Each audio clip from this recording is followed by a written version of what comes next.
놓아버림 6. 공포. 우리는 공포가 지닌 다양한 모습에 친숙하다. 걷잡을 수 없는 불안과 공황 상태에 빠지기도 한다. 걱정은 만성적 공포이며 편집증은 극도의 걱정이다. 공포가 심각하면 조심스럽고 폐쇄적이게 된다.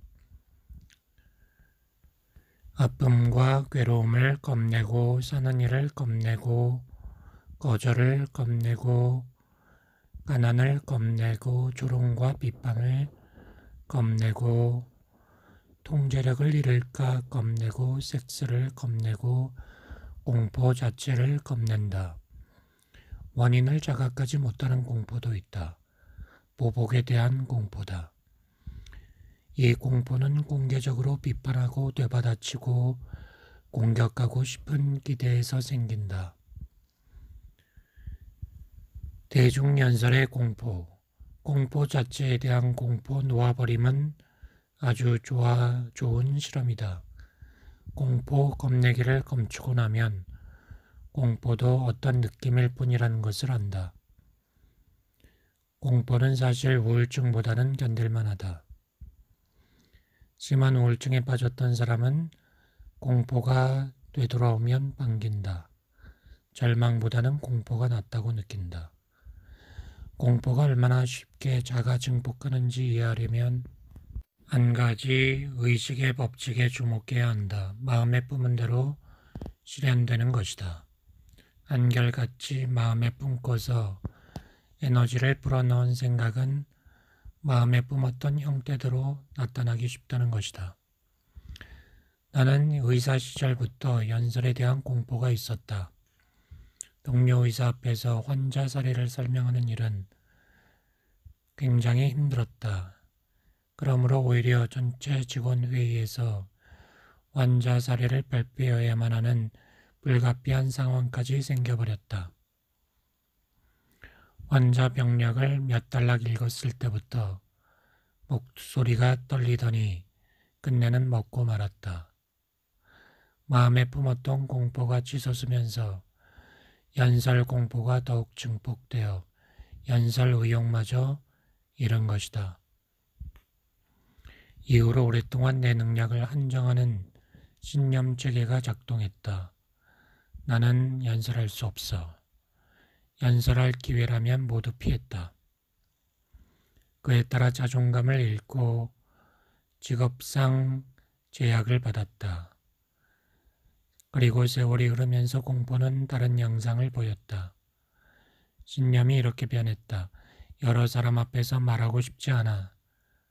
나는 말을 못하는 사람이야. 그러던 어느 날 어떤 모임에서 말할 일이 생겼다. 자리에 앉아 공포에 직면할 용기를 낼 상황이 되었다. 이렇게 자문자답했다. 어떤 일이 생겨야 최악의 사태일까? 내 이야기를 듣는 것이 지루할 수 있겠지.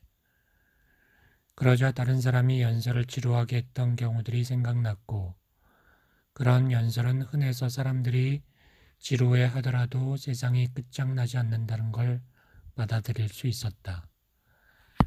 그러면서 공포 이면에 있던 자부심과 자만심도 버렸다.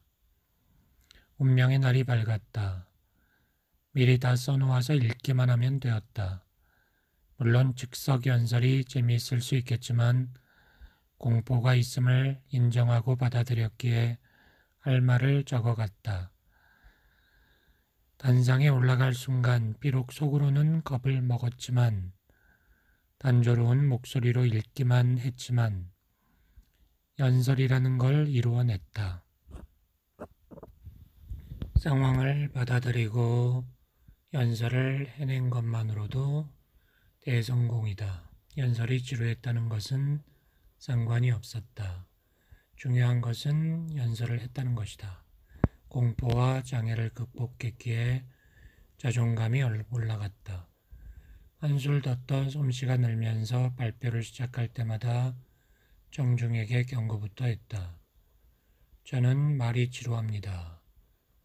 그랬더니 청중이 웃었다. 그들의 웃음은 누구나 갖고 있을 만한 인간적인 면모를 받아주겠다는 의미여서 오히려 공포가 가벼워졌다. 이를 통해 유머가 유용하다는 것을 알게 되었다. 유머는 인간적인 면모를 파고들어 연민을 얻는 방법이다.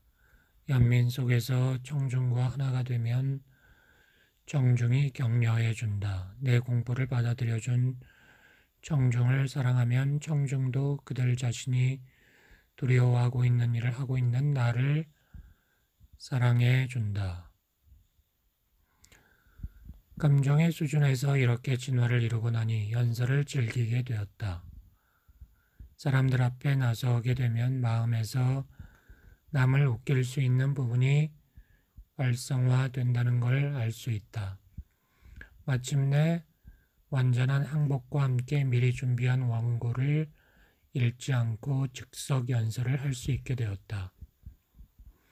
경험이 쌓이면서 연설 실력이 느니 연설할 일도 늘었다. 덕분에 직업상 목표도 성취했다. 텔레비전 토크쇼에도 나갔다. 몇 안 되는 동료 인턴 앞에서 환자 병력을 읽는 것도 겁냈던 사람이 바바라 월터스 쇼에 나가게 되었다. 겁나는 일에서 자신을 해방시켜 성공적으로 실행하는 과정은 모두에게 이롭다. 이러한 학습 과정이 자동적으로 삶의 여러 다른 영역으로 번져나가기 때문이다. 그에 따라 우리는 더욱 능력있고 행복해지게 된다. 사랑의 치유 효과. 공포는 우리 사회에 만연한 유행병같이 세상을 지배하는 감정이다.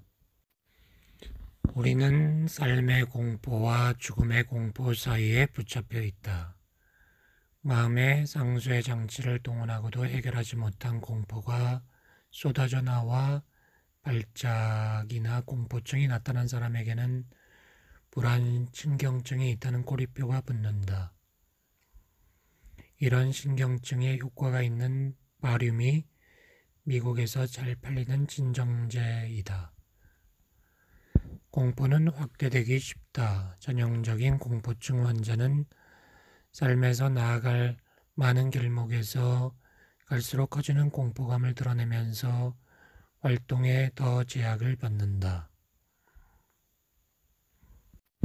공포에 사로잡힌 환자를 치유하는 방법은 사랑으로 감싸는 것이다. 위대한 성자와 깨달은 치유자가 보여주는 치유의 기법은 동일하다. 그들이 방출하는 사랑의 진동은 강렬하기 때문에 그들은 존재 자체에 치유하는 힘이 있다. 이런 치유력은 영적 치유를 가능하게 하고 사랑을 보내는 생각을 통해서도 전송된다. 이렇게 사랑만으로 치유하는 전설적 존재들은 역사에 기록된 경우만 보아도 많다. 높은 의식 수준은 그 자체에 치유의 힘이 있다. 사랑에 방해되는 것을 놓아버리면 사랑하는 능력이 좋아진다. 이런 유형의 치유에는 한 가지 결점이 있다. 높은 사랑을 방출할 수 있는 사람이 가까이에 있는 동안은 치유 상태가 유지되지만 이런 존재 곁을 떠나면 병이 재발한다는 것이다. 사랑하는 생각 보내기에 치유력이 있다면 병원에 있는 환자들은 다 뭔가 가족이 그렇게 염려하는데 왜 치유가 안 되는가? 가족이 환자에게 보내고 있는 생각의 종류를 살펴보면 답이 나온다. 그들의 생각은 비통과 공포이며 죄책감과 애증이다. 사랑은 햇빛과 같고 부정적인 생각은 구름과 같다. 우리의 높은 태양과 같은 참나가 존재하지만 우리가 품는 부정적 생각이 빛을 어둡게 한다. 예수는 우리 모두에게 믿음으로 치유할 수 있는 힘이 있다고 했다. 성자나 의식 수준이 높은 사람은 부정성의 구름을 없애고 태양의 치유력을 내뿜는 사람이다. 그렇기에 성자들에게는 자석과 같은 힘이 있다. 공포에 대한 저항을 놓아버려 공포를 항복하면 공포에 묶여있던 에너지가 풀려나와 사랑 에너지로 빛을 발하게 된다. 따라서 무조건적 사랑에는 큰 힘이 있으며 이런 사랑이 성자의 힘이다. 무조건적 사랑은 어머니와 아버지의 힘이다. 부모의 존재는 아이가 자라면서 사랑을 배우는 데 필요하다. 엄마의 사랑을 받는 아이라는 사실이 우리가 자랄 때 우리에게 가장 중요한 것이라고 프로이트는 말했다. 그림자 인정하기. 우리가 무의식 속에 감추고 있는 공포도 감정 성장의 장애가 된다. 우리가 직시하고 인정하기 싫어하는 영역을 칼륨은 그림자라고 했다. 자아가 치유되기 위해서는 그림자를 직시하고 인정해야 한다. 우리 모두의 집단 무의식에는 우리가 자신에 대해 받아들이기 싫어하는 것들이 감추어져 있다. 사람들은 자신의 그림자를 세상에 투사해 세상을 악으로 보고 규탄하면서 세상 속의 악과 싸우는 일이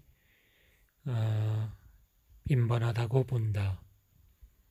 생각과 충동은 자기 내면에 있는 것이다. 그런 것을 인정하면 조용해진다. 일단 조용해지면 우리는 그 생각과 충동에 무의식적으로 휘둘리지 않는다. 무의식의 깊은 곳에 있는 미지의 것에 대해 느끼는 공포를 살펴볼 때는 유머 감각이 도움이 된다. 일단 잘 살펴보고 인정하면 그림자는 힘을 잃는다. 유일하게 그림자에게 힘을 부여하는 것은 그런 생각과 충동에 대한 공포 자체다. 자신의 그림자와 친숙해지면 더 이상 자신의 공포를 세상에 투사할 필요가 없어진다. 그러면 공포가 사라진다. 어떤 매력이 있기에 갖가지 형태의 아수라장을 다루는 텔레비전 프로가 계속 나올까? 화면에 나오고 있긴 하지만 실제로는 안전한 장면들이 모두 우리의 정신 속에서 금지되어 있는 무의식적인 환상을 담고 있기 때문이다. 타인의 의견을 두려워하는 것도 마음속 공포와 친숙해지는 데 장애가 된다. 마음속에서는 타인의 동의를 기대하는 공상이 계속된다. 따라서 다른 사람의 의견에 동조하고 그 의견까지 합쳐 자신의 의견처럼 마음속에서 듣는다. 공포를 살펴볼 때 그림자 속에 있는 금지된 것들의 저장고를 집단 무의식이라고 했음을 기억하라. 집단 무의식이라는 것은 생각과 공상이 모든 사람에게 있음을 의미한다. 누구나 감정을 상징으로 표현한다. 또한 누구나 자신이 실패작이라는 공포를 품고 있다. 무의식적인 마음은 예의를 모른다. 무리한 개념을 떠올리며 생각한다. 노숙자를 죽여라 라는 말을 떠올리면 무의식은 그 말 그대로 의도를 갖는다. 운전할 때 누가 끼어들면 자기 내면을 들여다보면서 상대를 어떻게 하고 싶은지 솔직하게 떠오르는 이미지를 보라. 상대방 차를 밀어내고 싶을 것이다. 죽이고 싶을 것이다. 그렇지 않은가? 이것이 무의식의 사고이다. 유머 감각이 도움이 되는 것은 잘 살펴보기만 하면 그런 이미지가 웃길 따름이기 때문이다. 하나도 무서울 것이 없다. 무의식이 이미지를 다루는 방식이 그런 거다. 내가 형편없는 인간이라는 의미가 아니다. 인간의 동물적 마음이 어떻게 움직이는지를 직시했던 것뿐이다. 그런 이미지가 떠오른다 해서 스스로 드라마를 연출할 필요가 없다. 무의식은 원래 쌍스럽다. 우리의 지성이 초등학교에 다니는 동안 우리의 무의식은 정글에 남아 줄을 타고 있다. 그림자 측면을 살펴보는 시간은 얌전을 떠는 시간이 아니다. 무의식에서의 상징은 상징일 뿐이며 천성 자체가 원시적이다. 상징을 의식적으로 다룬다면 상징으로 인해 제약을 받기보다 힘을 얻을 수 있다. 그림자를 감추고 공포를 억제하려면 힘이 든다. 그 결과 에너지는 줄어든다. 의식의 세계에서 감정은 유유상종하는 법이라 공포는 공포를 끌어당긴다. 공포를 많이 품을수록 무서운 상황을 더 많이 끌어당긴다. 공포를 탐구하라. 사람들의 내면에는 의식적으로 억제하거나 억압해 공포를 쌓아놓는 저장소가 있다. 이러한 공포가 삶에 흘러넘쳐 경험하는 모든 것을 물들이고 환희를 퇴색시키고 체력이나 신체 장기에 나쁜 영향을 미친다. 만성 공포는 우리 몸의 면역 체계를 방해한다. 우리가 무의식적으로 하는 공상에 의하면 우리가 살아있는 것은 공포 때문이다. 공포는 생존 기제 전부와 관련이 있기 때문이다. 우리는 주된 방어 기제인 공포를 놓아버리면 어딘가 취약해진다 생각한다. 하지만 현실은 반대다. 공포로 인해 우리는 삶의 위협이 되는 것들을 제대로 보지 못한다. 공포야말로 가장 큰 위험 요소다. 공포와 죄책감이 실패와 질병을 부른다. 보호하기 위해 똑같이 하는 일이라도 공포 때문이 아니라 사랑하는 마음에서 할 수 있다. 자기 몸을 보살피는 일도 질병과 죽음의 공포 때문이 아니라 건강한 몸의 가치를 알고 몸을 소중히 여기는 마음에서 할 수 있다. 만나는 이들에게 도움이 되는 존재가 되는 것도 두려움에서가 아니고 사랑하는 마음에서 할 수 있다. 모르는 사람에게 공손하게 대하는 것도 공포가 아니라 보살피는 마음에서 할 수 있다. 죄책감. 우리는 공포가 취하는 특정 형태 중 한 가지를 죄책감이라 부른다. 죄책감은 실제로든 상상으로든 잘못됐으니 처벌받을 수도 있다는 느낌이다. 모든 부정적 감정에는 죄책감이 달려온다. 공포가 있는 곳에는 죄책감이 존재한다. 죄책감은 공포처럼 퍼져 있어 우리가 무슨 일을 하든 우리를 죄스럽게 한다. 뭔가 다른 일을 하고 있어야 한다고 마음의 일부가 말한다. 아니면 그 일을 더 잘해야만 한다라고 말한다. 사랑이 삶을 상징하듯 죄책감은 죽음을 상징한다. 죄책감은 왜소한 자, 가짜 자아의 일부이며 죄책감으로 인해 우리는 자신에 대한 부정적 이야기를 믿는다. 이웃 사람이 던진 부정적 한마디가 그날의 행복을 망친다. 우리는 왜 그리도 많은 쓰레기를 믿는 걸까? 자라면서 남에게 들은 말을 사실로 믿었기 때문이 아닐까? 그리고 지금도 여전히 남에게 듣는 말을 사실로 믿는다. 내면이 순진한 탓에 5만 가지 거짓말을 믿었으면서 또 새롭게 5만 가지 거짓말을 믿을 준비가 되어 있다. 우리가 남에게 이용당할 수 있는 것 역시 내면이 순진하기 때문이다. 내면을 깊숙이 들여다볼 때 알 수 있듯이 스스로 죄가 있다고 믿는 것은 우리가 순진하기 때문이다. 천진한 나머지 갓난아기가 그렇듯 스스로를 방어하지 못하고 제대로 파악하지 못하고 남의 말에 의해 프로그램될 수밖에 없는 것이다. 이 점을 아는 것이 의식하게 되는 것이다. 의식 수련 코스나 의식 세미나가 있다. 여기서 뭘 하는 걸까? 누군가가 신비한 진실을 설명한 대로 프로그램을 설치하는 것일까? 의식 수련법은 대부분 믿고 있는 것, 매일 받아들이는 것을 자각하는 것이다. 이미 설치된 프로그램들을 살펴보고 의의를 제기하고 해체한 다음 놓아버리는 것이다. 정신을 차리고 세상에서 주입되는 부정적 프로그램의 노예가 되어 이용당하지 않게끔 하는 것이다. 그러면 프로그램의 본색을 알게 된다. 그 본색은 우리를 이용하고 갈취하려는 것이다. 우리의 마음을 차지하는 것이다. 영화 트론은 이런 일이 일어나는 기제를 멋지게 보여준다. 영화 속에서 마스터 컨트롤이 하는 기능이 바로 프로그램을 주입해 우리를 노예로 만드는 것이다. 프로그램이 주입되는 진상을 알면 우리는 아무것도 깔리지 않은 새 컴퓨터와 같다는 사실을 알게 된다.